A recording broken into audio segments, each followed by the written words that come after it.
बस बस इथं.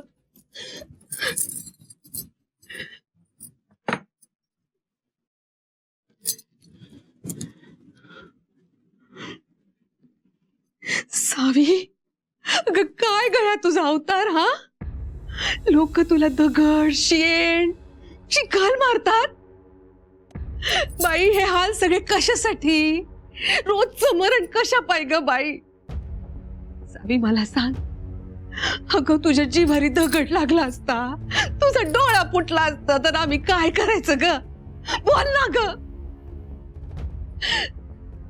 सावी मला सांग पाहुणा तुला तऱ्याच देतात काय. हे कर म्हणून सांगतात काय.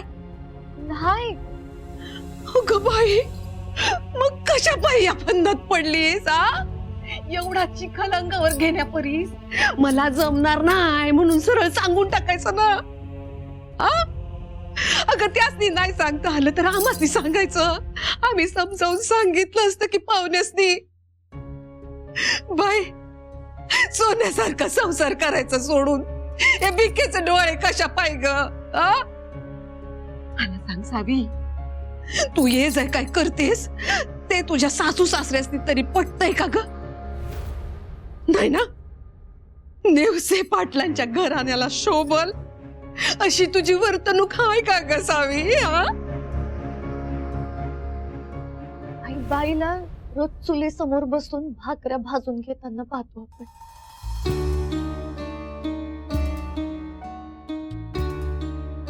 तिला मारजोड होताना पाहतो. बाई जर विधवा झाली, नवऱ्याच्या सरणावर तिला सती जाताना पाहतो आपण.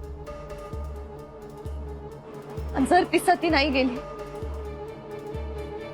तर तिला बोडकी झालेली पाहतो.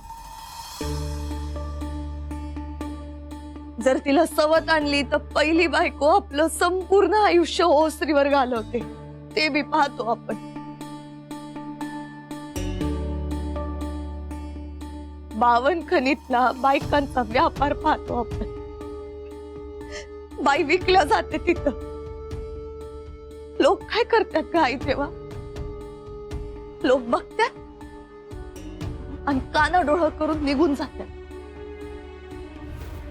हा, पर बाई जर शाळेला गेली, ती शिकली तर मात्र आपला धर्म बुडतो. आपली परंपरा डागाळलेली होते.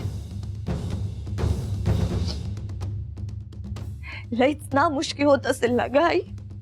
वाह वाह सावी, हे समज ना तुला जावई बापूंनी शिकवलं आहे म्हणून तू हे बोलतीस. नाहीतर तू अशी बोलणाऱ्यातली नाही आहेस. वय माझ्या मालकांनीच शिकवलं आहे मला. आणि समध्यांनी शिकावं ना म्हणून ही मुलींची शाळा सुरू केली आहे. अगं बाई, पण नाक मरशील ना ग तू. परवा नाही आहे. मला सांग, सदाच्या बायकोच्या पोटी जर जिजाऊन सारखी लेक जन्माला आली तर आवडेल का ग तुला. आवडेल की. त्यासाठीच शिक्षण आहे. पोरींना शिकावं लागल आई.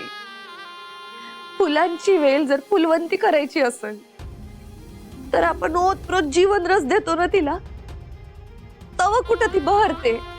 त्याचप्रमाणे मुलींचं आहे. हे शिक्षण त्यांच्यासाठी म्हणजे बहरणं आहे. त्यांना शिकावंच लागल. शाळा बंद होणार नाही.